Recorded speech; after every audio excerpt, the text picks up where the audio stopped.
بسم اللہ الرحمن الرحیم۔ السلام علیکم ورحمۃ اللہ وبرکاتہ۔ اللہم صلی علی سیدنا و مولانا محمد وعلی آلہ وصحبہ وبارک وسلم۔ رب اشرح لی صدری ویسر لی امری واحلل عقدۃ من لسانی یفقہوا قولی واجعل لی وزیرا من اہلی، آمین یا رب العالمین۔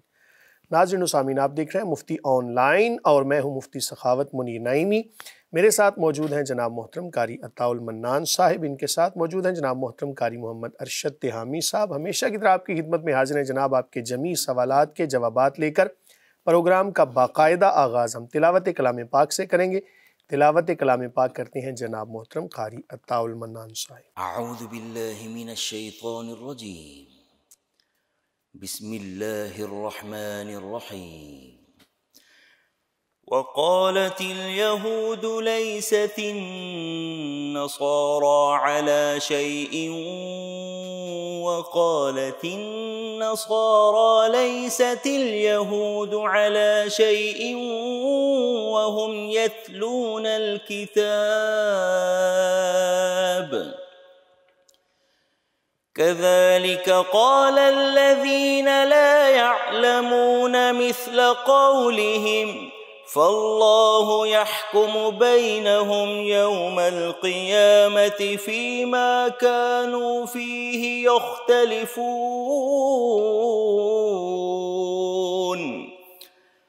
ومن أظلم ممن منع مساجد الله أن يذكر فيها اسمه وسعى في خرابها أولئك ما كان لهم أن يدخلوها إلا خائفين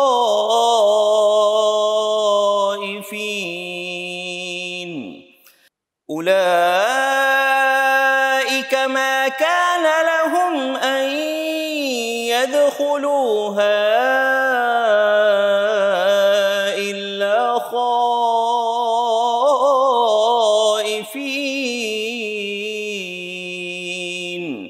لهم في الدنيا خزي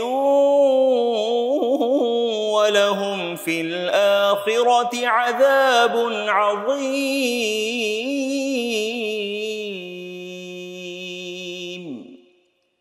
صدق اللہ العظیم۔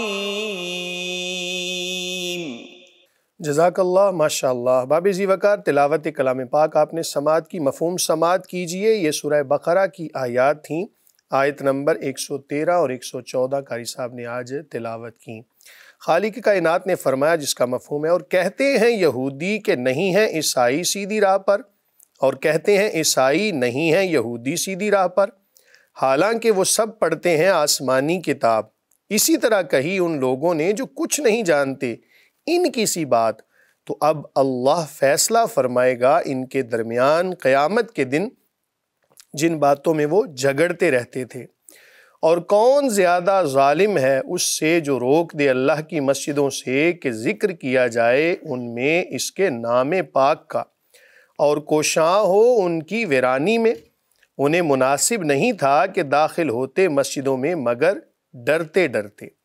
ان کے لیے دنیا میں بھی بڑی ذلت ہے اور ان کے لیے آخرت میں بھی بڑا عذاب ہے۔ اب باب ذی وقار یہود و نصارہ کے مابین آپس میں بھی بڑے اختلافات تھے، اور آج بھی اسی وجہ سے اختلافات ان کے مابین پائے جاتے ہیں۔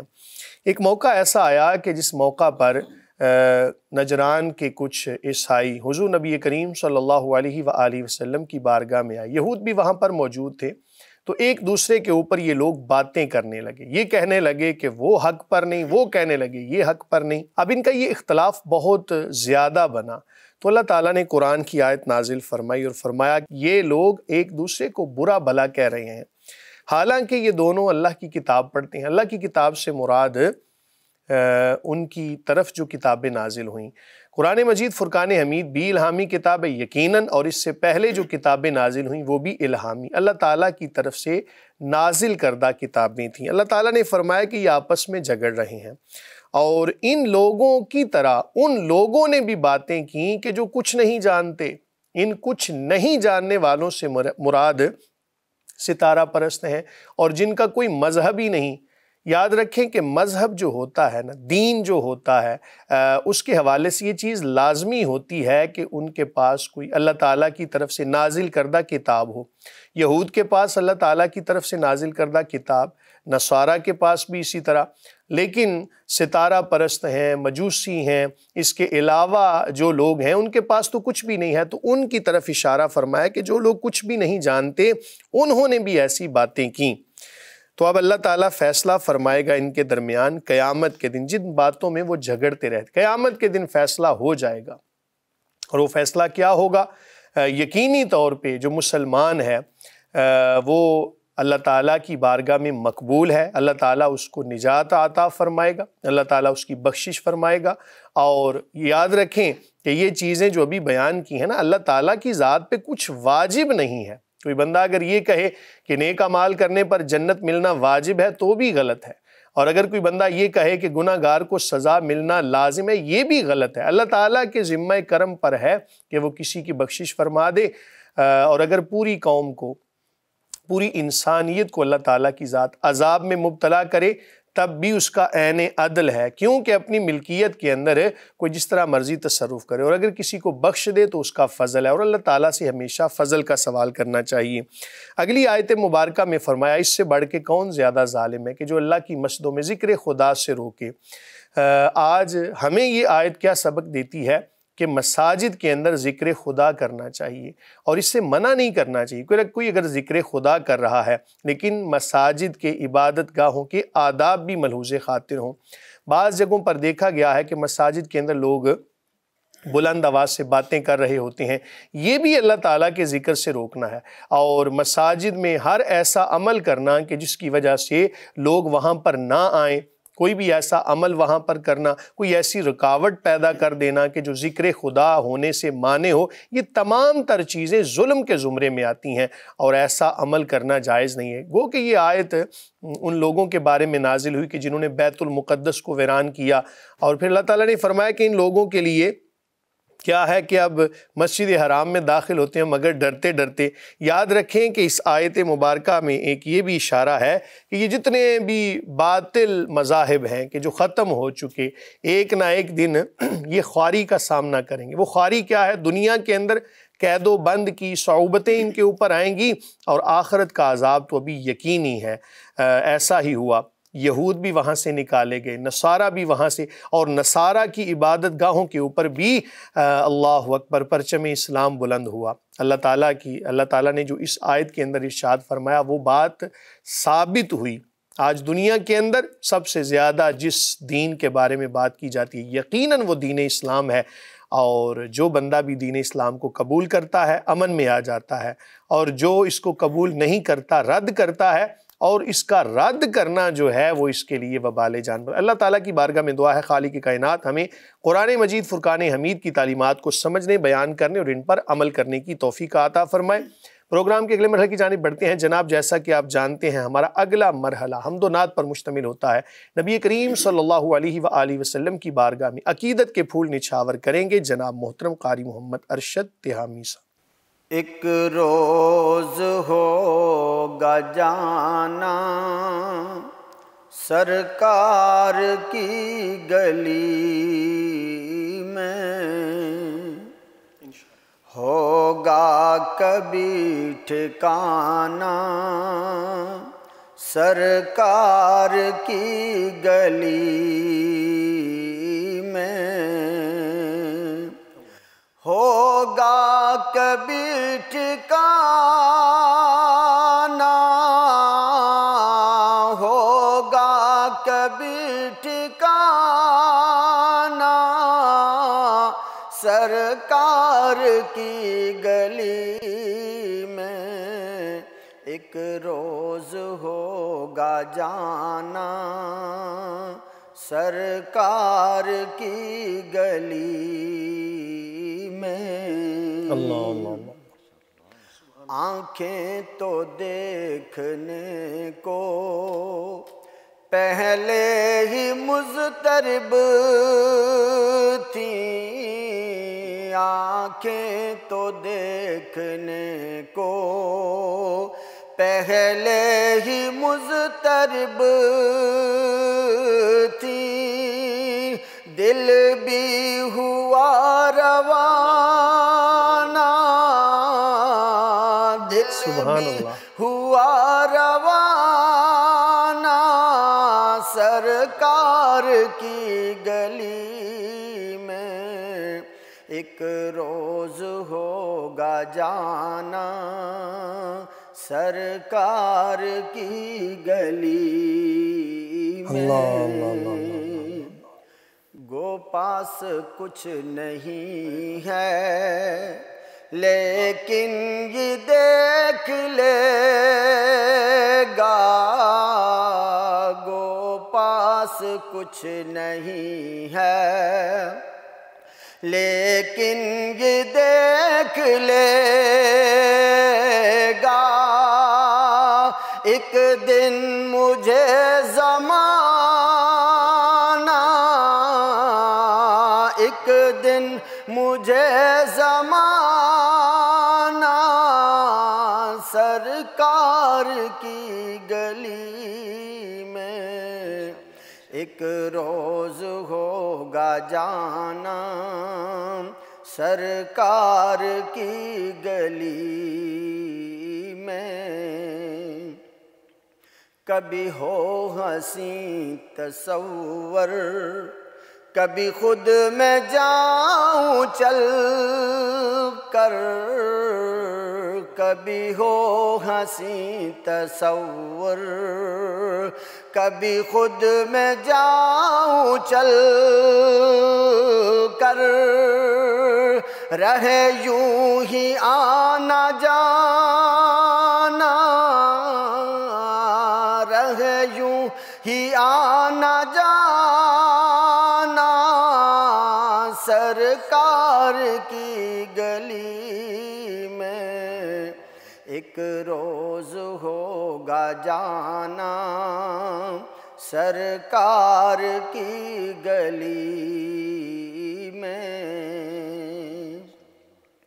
ہیں کہیں خزاں کے پہرے، کہیں دو گڑی بہاریں، ہیں کہیں خزاں کے پہرے، کہیں دو گڑی بہاریں، موسم سدا سہانا، موسم سدا سہانا، سرکار کی گلی میں ایک روز ہوگا جانا، سرکار کی گلی میں۔ دل میں نبی کی یادیں، لب پر نبی کی نعتیں، دل میں نبی کی یادیں، لب پر نبی کی نعتیں،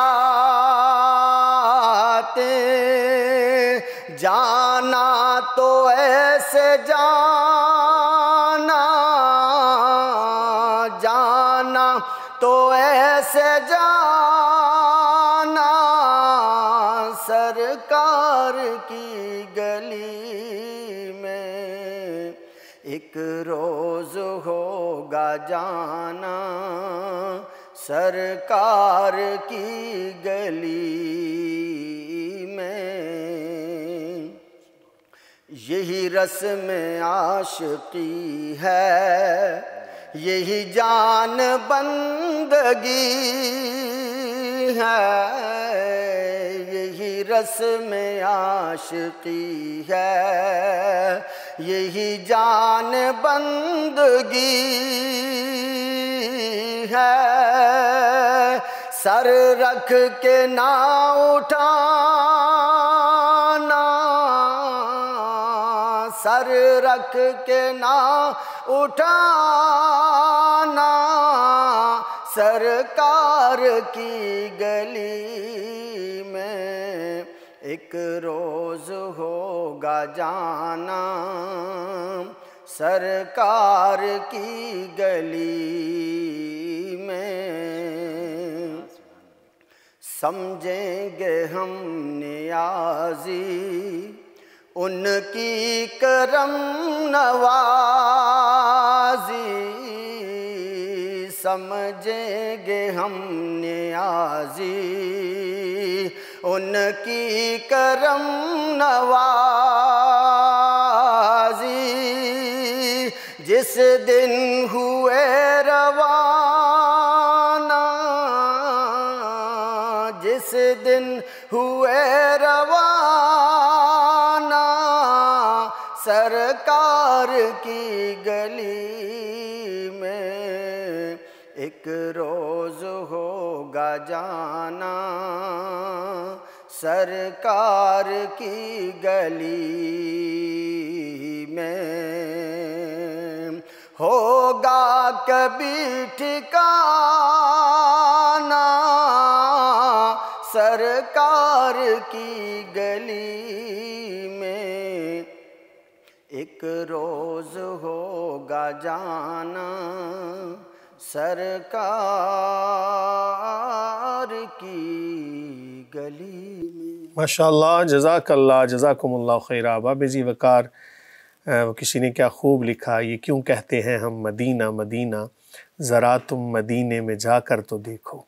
یہ جب وہاں جاتے ہیں نا تو وہ کیفیت جو بنتی ہے، ابھی قاری صاحب نے جو پڑھا کہ نعتیں پڑھتے ہوئے جائیں، نبی کریم صلی اللہ علیہ وآلہ وسلم کی صفت و ثنا، آپ کی تعریفات، آپ کی خوبیاں لب پر ہوں، یقین مانیں جب مدینہ سے وہ گاڑی نکلتی ہے نا واپسی کے لیے، ہر آنکھ اشک بار ہوتی ہے، ہر زبان جو ہے نا وہ یوں سمجھیں کہ بلبلا رہی ہوتی ہے، بڑی آہیں نکل رہی ہوتی۔ میں نے اتنی آہیں اپنی زندگی میں کبھی نہیں سنی کہ جب مدینہ سے وہ بس واپسی کو روانہ ہوتی ہے نا تو ہر یقین مانے وہ کیفیت جو ہے نا یہ ناقابل بیان ہے۔ اللہ تعالی ہم سب کو مدینہ طیبہ کی بار بار با ادب حاضری نصیب فرمائے۔ پروگرام کے اگلے مرحلے کی جانب بڑھتے ہیں جناب۔ جیسا کہ آپ جانتے ہیں ہمارا اگلا مرحلہ سوالات و جوابات کی نشست پر مشتمل ہوتا ہے۔ آج کے سوالات کی جانب بڑھتے ہیں۔ قاری صاحب کون سے آج کے سوالات موصول ہوئے؟ جی مفتی صاحب، پہلا سوال منڈی بہاؤالدین سے ہمیں موصول ہوا ہے۔ تو یہ بھائی فرما رہے ہیں کہ میں ایک گاؤں کا غریب زمین دار اور کانوں سے تھوڑا کم سننے والا ہوں۔ میری شادی ماموں کی بیٹی سے ہوئی، ایک مجھ سے بڑا بھائی، اس کی بھی اسی گھر میں ہوئی، لیکن افسوس سے کہنا پڑتا ہے کہ ان کی نہ بننے کی وجہ سے وہ کم ہی سسرال گھر رہی، ورنہ وہ زیادہ روٹ کر میکے رہی، اور میری بیوی محبت کی خاطر مجھ سے 9 سال زندگی گزارتی رہی۔ آخر میرے ماموں کی ڈیتھ ہونے سے 3 ماہ بعد اس بہانے سے گئی کہ میں نے کچھ دن کے لیے میکے جانا چاہتی ہوں، آپ مجھے میکے چھوڑ آئیں۔ میں نے مذاقیہ طور پر بولا کہ 6 ماہ رہ لو۔ جب میں اسے اپنے ساتھ لے کر نکلا، گھنٹہ سوا گھنٹے کا سفر کاٹا، لیکن سفر کے دوران میری بیوی نے کوئی بات نہیں کی، حالانکہ میں نے 3-4 بار پوچھا بھی تھا کہ کیا بات ہے، چپ کیوں ہو؟ وہ صرف اتنا ہی بتاتی، کچھ نہیں۔ پھر میں کافی محسوس کر کے پریشان ہو گیا۔ میکے گھر جا کر پوچھا، وہ مسکرا کر ٹال دیتی۔ پھر میں پریشانی کی حالت میں وہاں سے نکلا اور 1 ماہ تک اس سے کوئی رابطہ نہیں ہوا۔ اگر اس نے رابطہ کیا بھی تو اس نے معذرت کی اور نہ ہی اس نے اپنی پریشانی بتائی۔ دوسرے ماہ اپنے بھائی کے ساتھ گھر آئی اور آ کر اپنا جوتی کپڑا لے کر پھر واپس چلی گئی۔ مجھے بعد میں پتہ چلا کہ میری بیوی آ کر واپس چلی تو میں نے فون کر کے سمجھانے لگا کہ تم گھر آ جاؤ، لیکن اس نے میری ایک بات بھی نہیں مانی اور فون سننا بھی چھوڑ دیا۔ پھر جا کر بھی اس کو مناتا رہا۔ جب میں اس کو کمرے میں لے جا کر منانے کی کوشش کرتا تب اس کی باقی بہنیں پاس بیٹھ کر میری بہن بھائیوں پر کیچڑ اچھاڑنے لگے، برا بھلا کہنے لگے جو برداشت سے باہر ہوتا ہے۔ پھر بھی اس کو مناتا رہا، دھمکی بھی دی، اور دھمکی اس طرح دی تھی، میں نے لکھا اس طرح تھا کہ میں نے 1 ماہ کے لیے 1 طلاق دی تاکہ سوچ لو، اگر گھر آنا چاہتی ہو تو بتاؤ، میں آ کر لے جاؤں، ورنہ دوسری بھی دے دوں گا انشاءاللہ۔ لیکن میں نے پھر دوسری طلاق نہیں دی۔ اب اس بات کو 3 سال ہو چکے ہیں۔ ان 3 سال کے دوران رابطہ بھی ہوتا رہا، ویڈیوز کالیں بھی ہوتی رہیں، گپ شپ بھی لگتی رہی، سمجھاتا بھی رہا ہوں کہ تم میرا ساتھ دو اور اپنے گھر آ جاؤ، لیکن افسوس ہے وہ میرا ساتھ نہیں دیتی اور اپنا سارا جہیز سامان بھی لے گئے ہیں۔ مفتی صاحب سب کچھ بتانے کے بعد پوچھنا یہ چاہتا ہوں کہ انشاءاللہ کہنے کے باوجود دوسری بھی طلاق ہو گئی یا نہیں، حالانکہ دوسری طلاق نہیں دی۔ مفتی صاحب میں بہت زیادہ پریشان ہوں، کانوں سے تھوڑا معذور بھی ہوں، دوسری شادی شاید میرے لیے مشکل ہو، پلیز جلدی رہنمائی فرما دیجیے۔ بسم اللہ الرحمن الرحیم۔ اتنی لمبی جو آپ کی کہانی ہوتی ہے اس سے بہتر ہے کہ آپ جو ٹو دی پوائنٹ باتیں ہیں نا وہ آپ لکھ دیا کریں۔ ٹھیک ہے، آپ نے جو بھی لکھا اللہ تعالیٰ آپ کے لیے بہتر فرمائے، اللہ تعالیٰ آپ کے لیے آسانیاں پیدا فرمائے۔ ہم پوری ٹیم آپ کے لیے دعا کرتے ہیں کہ اللہ تعالیٰ آپ کے معاملات کو بہتر فرمائے۔ رہی بات یہ کہ آپ کا سوال کہ بیوی کو طلاق آپ نے پہلی دی تھی، اس میں آپ نے کہہ دیا 1 ماہ کے لیے طلاق دی، ایسی صورتحال کے اندر تو پہلی طلاق واقع ہوگی۔ یاد رکھیں کہ جب کوئی خاوند اپنی بیوی کو 1 طلاق دے دیتا ہے اور اگر دوران عدت رجوع کر لیتا ہے تو وہ طلاق سے رجوع ہو گیا، وہ اسی طرح اس کے نکاح میں ہے۔ دوسری طلاق جو آپ نے دی، اب اس کے لیے آپ دیکھ لیجئے کہ اگر تو آپ نے عدت کے دوران طلاق دی ہے دوسری، تو دوسری کے ساتھ چونکہ آپ نے بولا تھا انشاءاللہ، یہ اصول بھی یاد رکھیں، انشاءاللہ کہنے کی بڑی برکتیں ہیں۔ اس کی ایک برکت یہ بھی ہے کہ اگر کوئی بندہ اپنی بیوی کو کہتا ہے کہ میں نے تجھے طلاق دی انشاءاللہ، یہ الفاظ لگانے سے طلاق واقع نہیں ہوتی۔ یہ اصول آپ نے یاد رکھنا ہے۔ اگر کبھی اللہ نہ کرے کسی پر کوئی جبر کیا جا رہا ہو، خاوند طلاق نہیں دینا چاہتا، بیوی اس پر مصر ہے، زور لگا رہی ہے، کوئی خاندان والے مجبور کر رہے ہیں، گن پوائنٹ پہ بھی اللہ نہ کرے کوئی ایسا معاملہ ہو، تو زبان سے اگر کسی نے متصل کہہ دیا، یعنی جیسے ہی طلاق کے الفاظ اس نے کہے ساتھ ہی انشاءاللہ تعالی کہہ دیا یا انشاءاللہ کہہ دیا، تو ایسی صورت میں طلاق واقع نہیں ہوگی۔ کیوں؟ اس کی وجہ بھی بتا دوں کہ جائز کاموں میں ناپسندیدہ کام اللہ تعالیٰ کی بارگاہ میں یہ طلاق، یعنی کوئی بھی بندہ اپنی بیوی کو طلاق دے، اللہ تعالیٰ کی یہ ناراضگی کا سبب ہے، کوئی اچھا کام نہیں ہے۔ تو اللہ تعالیٰ کی ذات تو نہیں چاہتی کہ کوئی بندہ اپنی بیوی کو طلاق دے، تو اس لیے ایسی صورتحال کے اندر طلاق واقع نہیں ہوگی۔ باقی رہی بات یہ کہ بیوی کو ایسا نہیں کرنا چاہیے تھا کہ جناب جب آپ بار بار رابطہ کر رہے ہیں، یاد رکھیں بلا عذر شرعی جو خاتون اپنے خاوند سے طلاق کا مطالبہ کرتی ہے وہ جنت کی خوشبو بھی نہیں سونگھ پائے گی، اور جنت کی خوشبو 500 سال کی مسافت تک سونگھی جا سکے گی۔ تو اگر دیکھیں نا چھوٹی چھوٹی باتوں کو جناب مد نظر رکھتے ہوئے بیوی طلاق کا مطالبہ کر دیتی، یہ ایک وقت تھا قاری صاحب، ایک وقت تھا کہ لوگ اس نام کو لینے سے بھی نا بڑا کتراتے تھے اور کہتے تھے کہ یہ اتنا زبردست اور اتنا عجیب لفظ ہے کہ ہم اپنی زبان پر بھی اس کو لائیں، یہ بھی ہمیں گوارا نہیں۔ لیکن آج چھوٹی چھوٹی باتوں کے اوپر ان چیزوں کا مطالبہ کیا جاتا ہے۔ فریقین کے مابین اگر کوئی ایسا مسئلہ بن جائے، زوجین کے مابین، تو باہم صلح کروا دینی چاہیے، اور جو بیوی کے گھر والے ہیں ان کو بھی چاہیے کہ اپنی بیٹی کو، اپنی بہن کو، جو بھی رشتہ ہے اس کو سمجھائیں کہ بیٹا حتی الامکان گھروں کو بسایا جاتا ہے، چند دنوں کی زندگی ہے جناب، کیا پتہ کب سانسوں کی مالا ٹوٹ جائے۔ تو ایسی چھوٹی چھوٹی باتوں کو مد نظر رکھتے ہوئے جناب آپ کو کوئی طلاق والا معاملہ میں آپ کی بیوی یعنی اپنی بہنہ سے مخاطب ہوں کہ ان کو چاہیے کہ اپنے خاوند کا گھر آباد کریں اور اس کام سے رجوع کریں۔ واللہ تعالی عالم بالصواب۔ جیسا کہ آپ کو معلوم ہے واٹس ایپ پر بھی ہمیں وائس نوٹ کے ذریعے سوالات موصول ہوتے ہیں، تو سوال آیا ہوا ہے، میں پلے کرتا ہوں۔ السلام علیکم ورحمۃ اللہ وبرکاتہ۔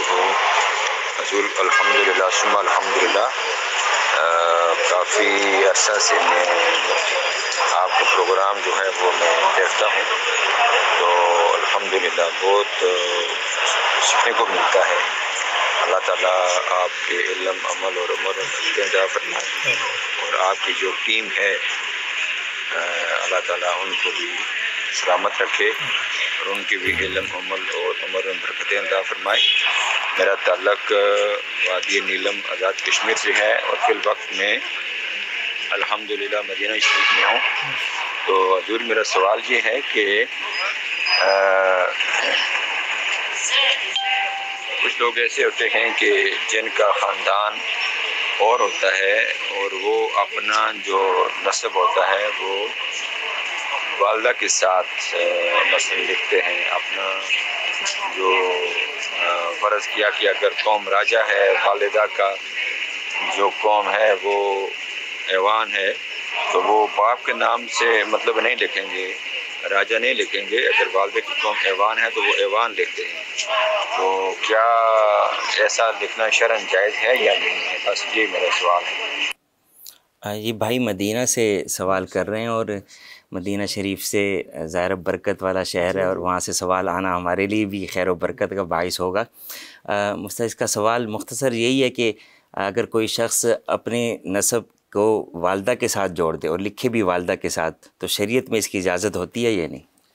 بسم اللہ الرحمن الرحیم. دیکھیں پیارے بھائی، جو معروف ہے نا ہمارے عرف کے اندر، یہ بات مشہور ہے کہ والد کی طرف ہی منسوب کیا جاتا ہے، اور دنیا داری کے حوالے سے یہی ہے کہ کوئی بھی بندہ اپنے والد کے نام سے پہچانا جاتا ہے.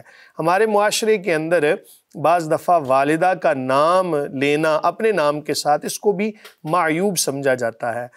کہتے ہیں جی والدہ کا نام، بلکہ سوائے جو سم نام کروانے کے علاوہ یا بینک کے اندر بولنے کے علاوہ کسی بندے سے اس کی والدہ کا نام پوچھیں تو بھی وہ شاید اس نام کو نہ بتائے. عرب کے اندر ایسا نہیں تھا. عرب کے اندر ماں کے نام سے بھی بعض بچے جو ہیں ان کو یاد کیا جاتا تھا. بہرحال عرف کو مد نظر رکھتے ہوئے یاد رکھیں کہ ہر بچے کو اس کے باپ کی طرف منسوب کیا جاتا ہے، اور اس کے باپ کی کاسٹ، ذات، برادری جو بھی ہے اسی کی طرف اس کو منسوب کیا جاتا ہے. صرف حضور نبی کریم صلی اللہ تعالی علیہ وآلہ وسلم، آپ کی پیاری بیٹی حضرت سیدہ طیبہ طاہرہ حضرت فاطمہ الزہرا رضی اللہ تعالی عنہا، آپ کا جو خاندان ہے نا وہ حضور نبی کریم صلی اللہ علیہ وآلہ وسلم کی طرف منسوب، اور قیامت تک حضرت سیدہ پاک آپ کی طرف نسبت کرتے ہوئے لوگ فخر محسوس کرتے ہیں. اس کے علاوہ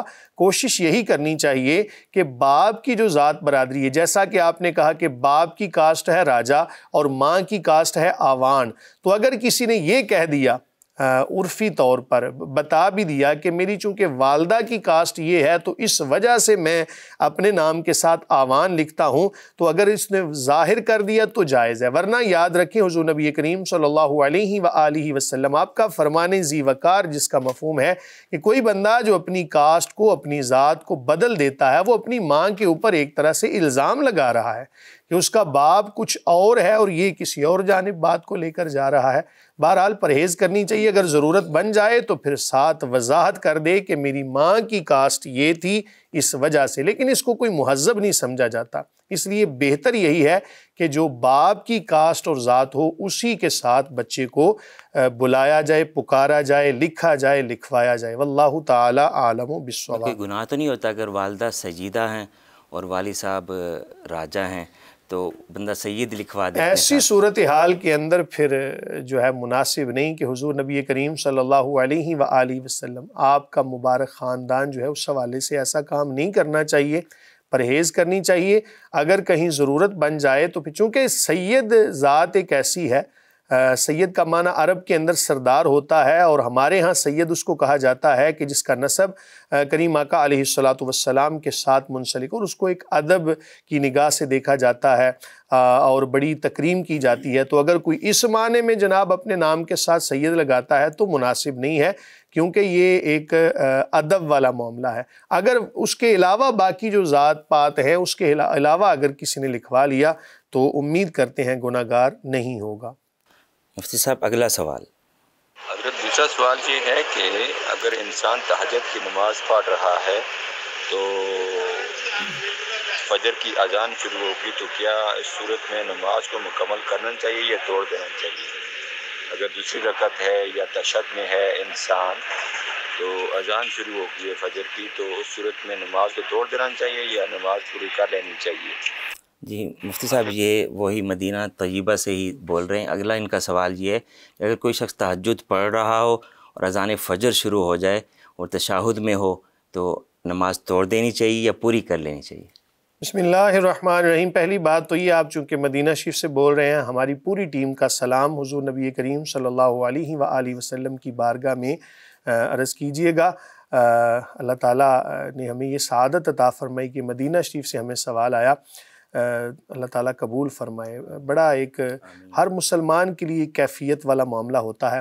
بہرحال جہاں تک آپ کے سوال کا تعلق ہے، آپ نے ایک اصول یاد رکھنا ہے، جو بھی ہمارے سننے والے ہیں، کہ جب کسی نماز کو ناقص وقت میں شروع کیا جائے اور دوسری نماز کا وقت داخل ہو جائے تو ایسی صورتحال کے اندر اس نماز کو مکمل کر لیں۔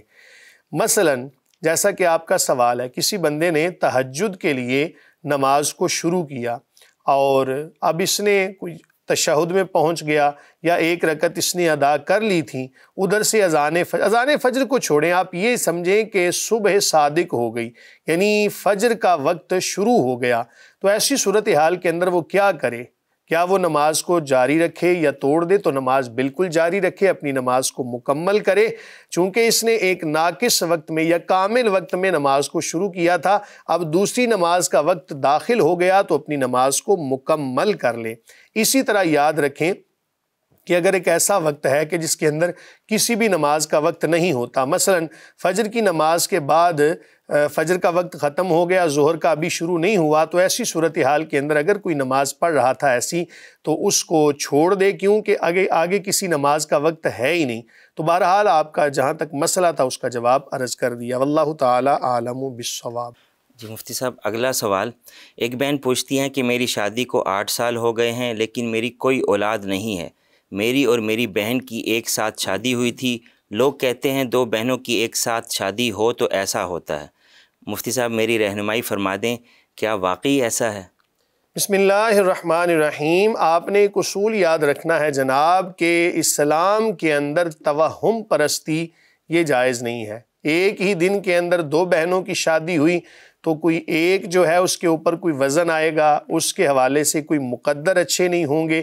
اس قسم کی تمام باتیں، ان ایسی اقسام جو ہیں، ان کی تمام باتیں، ان کا اسلام کے ساتھ کوئی تعلق نہیں ہے۔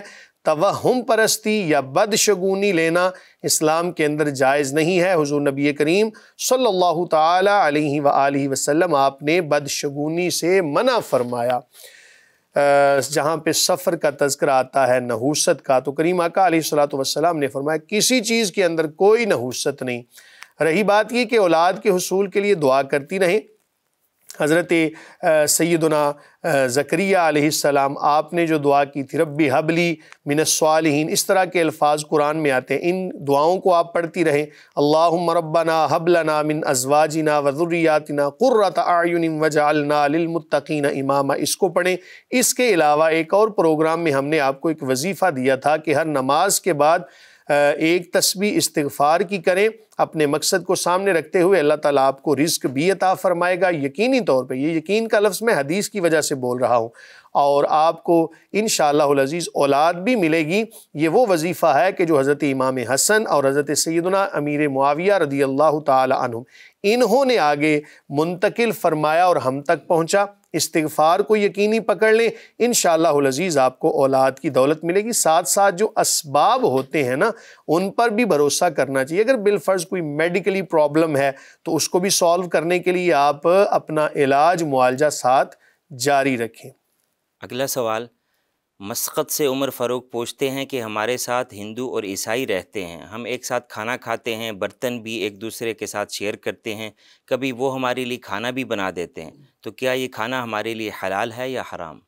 بسم اللہ الرحمن الرحیم۔ کسی چیز کو کسی بندے کے حلال کرنے یا حرام کرنے سے وہ حلال یا حرام نہیں ہو جائے گی۔ جس چیز کو اللہ تعالیٰ نے حلال کیا وہ حلال ہے، جس کو اللہ تعالیٰ کی ذات نے حرام فرما دیا وہ حرام ہے۔ رہی بات یہ کہ کسی بھی آدمی جس پر لفظ انسان بولا جاتا ہے اس کے ساتھ آپ کا دل مانتا ہے تو بیٹھ کے کھا لیں، بالکل وہ کھانا حلال ہے۔ رہی بات یہ کہ آپ کا دل نہیں مان رہا، تو بعض دفعہ دل نہیں مان رہا ہوتا تو گھر میں بھی کسی کے ساتھ بیٹھ کے نہیں کھاتے، تو اس لیے یہ کہنا کہ فلاں مذہب والے بندے کے ساتھ، فلاں دین والے بندے کے ساتھ بیٹھ کے کھانا حرام ہو جائے گا، کھانا حرام نہیں ہے۔ آپ کا دل مانتا ہے تو کھا سکتے ہیں۔ اصول آپ نے یاد رکھنا ہے کہ آدمی کا جھوٹا، ایسے ہی لفظ بولتے ہیں چھوڑا ہوا کہہ نہیں، اس کو جھوٹا لفظ ذرا معروف ہے، لوگوں کو سمجھ آ جاتی ہے، تو ہر آدمی چاہے وہ کافر بھی ہو اس کا چھوڑا ہوا کھانا بالکل پاک ہے، حلال ہے، اس کو کھانے میں کوئی حرج نہیں ہے۔ اگر آپ کا دل نہیں مانتا، تقویٰ کی بنا پر آپ یہ سمجھتے ہیں کہ میں کوئی محبت والا معاملہ ان کے ساتھ نہیں کرنا چاہتا، تو ایک علیحدہ مسئلہ ہے، بہرحال کھانے میں کوئی حرج نہیں ہے۔ جی مفتی صاحب اگلا سوال میں پلے کرتا ہوں، سنیے گا۔ السلام علیکم، کیا حال ہے آپ کا؟ ٹھیک ہے، خیریت سے؟ اپنا قاری صاحب، مسئلہ یہ ہے کہ میری بیوی نے مجھ سے خلا لیا تھا نا، تو میں عدالت گیا تھا، میں نے وہ خلے والا پیپر پڑھا نہیں تھا، اور جب میں نے سائن کیے تھے تو اس کے بعد مجھے پتہ چلا ہے کہ یہ کام ختم ہو گئے، تو کیا اس میں خلا ہو سکتی ہے کہ نہیں ہو سکتی؟ اس میں میری رضامندی بھی نہیں تھی، نہ ہی وہ اتنا مجھے پتہ تھا، زبردستی ہوا تھا میرے سے، سب نے دبدبا کیا تھا میرے ساتھ، تو پھر میں نے سہن کر کے چھوڑ دیا تھا۔ اس معاملے میں یہ بتا دیں خلا ہوگی یا کہ نہیں ہوگی؟ مفتی صاحب اس بھائی کا یہ سوال ہے کہ بیوی نے مجھ سے خلا لیا تھا اور میرے پاس کاغذات بھیجے تھے، میں نے بغیر پڑھی اس پر سائن کر دیے، دبدبا تھا رشتہ داروں کا یا کسی کا، تو میں نے سائن کر دیے، تو بعد میں مجھے پتہ چلا کہ یہ تو خلا کے کاغذات تھے، میری رضامندی نہیں تھی، تو کیا وہ خلا واقع ہو گیا یا نہیں؟ بسم اللہ الرحمن الرحیم۔ آپ کے پاس کوئی بندہ پیپر لے کے آئے اور آپ کو کہے جی اس پہ سائن کر دیں، آپ کبھی بھی بغیر پڑھے سائن نہیں کریں گے۔ یہ بات بعد میں نا ایسی باتیں نکلتی ہیں، جب ایک معاملہ اپنی طرف سے ہو چکا تو بعد میں پھر ہیلے بہانے تلاش کیے جاتے ہیں، کہتے ہیں جی ایسے ہی بس سائن کر دیے تھے۔ کوئی بھی بندہ ایسا نہیں ہوتا جناب، خالی کاغذ پہ آپ مجھے کہیں کہ سائن کر دو، میں بھی نہیں کروں گا۔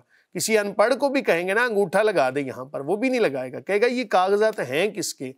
رہی بات یہ اصول میں آپ کو بتا دیتا ہوں آپ کا مسئلہ کیا ہے، یعنی واقعتاً آپ کو علم تھا نہیں تھا یہ یا تو آپ جانتے ہیں یا اللہ تعالیٰ کی ذات جانتی ہے، ہم نے حکم ظاہر پہ لگانا ہے کہ اگر کسی بندے سے جبراً گن پوائنٹ پہ، اور گن پوائنٹ پہ مجبوری اس کو کہا جاتا ہے کہ جب جان جانے کا خدشہ ہو یا پھر جناب کسی عضو کے کٹ جانے کا، مثلا کوئی بندہ کہے کہ یہاں پر سائن کرو ورنہ تمہارا ہاتھ کاٹ دیں گے، فائر کر دیں گے، تمہارے کان کو کاٹ دیں گے، بالوں کے کاٹنے پر نہیں۔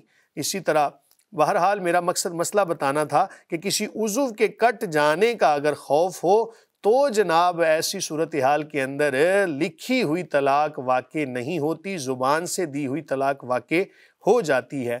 اگر آپ یہ کہیں کہ جناب میرے اوپر دباؤ تھا، والدہ صاحبہ ناراض ہو جائیں گی، رشتہ داروں نے کہا کر دو، تو جب آپ نے ایسی صورتحال کے اندر خلا کے پیپرز پر سائن کر دیے، آپ عدالت میں چلے گئے، آپ کی رضا شامل حال ہے، ایسی صورتحال کے اندر طلاق اور خلا نافذ ہو جاتا ہے۔ اگر بالفرض آپ سمجھتے ہیں کہ آپ کو بالکل واقعی علم نہیں تھا تو آپ اپنے کاغذات اور دیگر چیزیں لے کر قریبی دارالافتاء میں جا کر حلفیہ بیان دیں کہ آپ کو واقعتاً نہیں علم تھا، آپ سے جناب جبراً سائن لیے گئے، یا جناب آپ کو بالکل اس بارے میں علم نہیں تھا کہ یہ طلاق کے پیپر ہیں کس چیز کے، تو آپ حلفیہ بیان قریبی دارالافتاء میں جا کے دے کے وہاں سے جناب آپ ایک سرٹیفکیٹ حاصل کریں، آپ کو وہ فتویٰ جاری کریں گے، تمام تر سوالات آپ سے کیے جائیں گے، جناب حلفیہ بیان لیا جائے گا۔ پھر اگر واقعتاً ایسی صورتحال ہوئی تو پھر کوئی اور شرعی حکم ہوگا، واللہ تعالی عالم بالصواب۔ جی مفتی صاحب اگلا سوال۔ السلام علیکم مفتی صاحب، میں عبد الرحمان بلینا بکر ٹی ڈی ایچ ہوں۔ میرا مسئلہ ہے مفتی صاحب کہ جس ٹائم میں شادی شدہ، جس ٹائم میں غسل کرے نا، جس ٹائم میرے پہ غسل واجب ہوئے، اس ٹائم میں کو استنجے دے دوران بہت وسوسہ پیدا تھیندا ہے، بار بار استنجا کرے نا، حالانکہ میں گھنٹہ غسل دلا دینا، اور نماز دے دوران ہی، وضو دے دوران، استنجے دے دوران اس ٹائم ہی میں کو ایو وسوسہ تھیندا ہے۔ ایندا کوئی شرعی حل میں کو دسا ونجے، مہربانی۔ السلام علیکم۔ مفتی صاحب یہ عبد الرحمان بھائی بکھر سے بات کر رہے ہیں اور سوال پوچھ رہے ہیں کہ میں غسل کے دوران استنجا کرتا ہوں تو بار کرتا ہوں، مجھے وسوسے آتے ہیں، ایک گھنٹہ غسل پر لگا دیتا ہوں، تو نماز میں بھی اس طرح کے وساوس مجھے آتے ہیں، اس کا کوئی حل بتا دیں۔ بسم اللہ الرحمن الرحیم۔ اصول آپ نے یاد رکھنا ہے جناب کہ وسوسے وہیں پر آتے ہیں جہاں پر ایمان کی دولت ہوتی ہے۔ چور بھی چوری وہیں کرے گا نا کہ جہاں اسے مال نظر آتا ہے۔ تو بہرحال یہ آپ کو صرف ایک مثال کے ساتھ مسئلہ سمجھایا کہ شیطان اسی ذہن کے اوپر حملہ کرتا ہے جہاں ایمان کی دولت ہوتی ہے۔